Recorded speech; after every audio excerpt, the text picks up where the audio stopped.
Hi friends, அஸ்ஸலாமு அலைக்கும் வரஹ்மத்துல்லாஹி பரகாத்துஹு. இன்றைக்கி காலையில் பிரேக்ஃபாஸ்ட் என்னென்னா, நேற்று நைட்டு வச்ச இட்லி மிஞ்சி போயிடுச்சு. அதை வச்சு நம்ம இப்போ ரொம்ப ஃப்ரெஷ்ஷான கொத்தி இட்லி செஞ்சு தான் சாப்பிட போகிறோம். இப்போ அதுக்கு எண்ணெய் ஊற்றியாச்சு. எண்ணெய் நல்லா காஞ்சோடனே கடுகு சேர்த்துக்கிடுவோம். இதுக்கு நான் 2 வெங்காயம் குட்டி குட்டியாக கட் பண்ணி வச்சுட்டு, ஒரு சின்ன தக்காளியும் கட் பண்ணிவிட்டு அதோட பச்சை மிளகாய் இதையும் சேர்த்துருக்கேன். கருவேப்பிலை இருந்தால் சேர்த்துக்கோங்க எண்ணெய் டைமில். இப்போ அதெல்லாம் சேர்த்துட்டு எண்ணெயில் நல்லா வதக்கிடுவோம். இப்போ இதுக்கு தேவையான மஞ்சத்தூளும் மிளகாய்த்தூளும்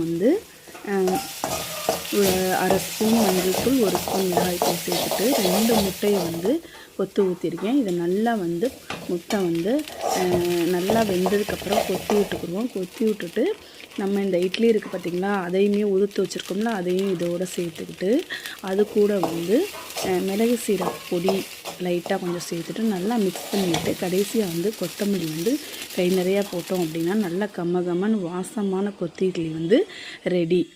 சூப்பராக இருக்கும். இதுக்கு எந்த வித சட்னியும் தேவையில்லை, நம்ம அப்படியே சாப்பிடலாம். ரொம்ப டேஸ்ட்டாக இருக்கும். இது மேலே நம்ம நெய் கூட சேர்த்து சாப்பிட்டு பாருங்கள், இன்னுமே ரொம்ப டேஸ்ட்டாக இருக்கும்.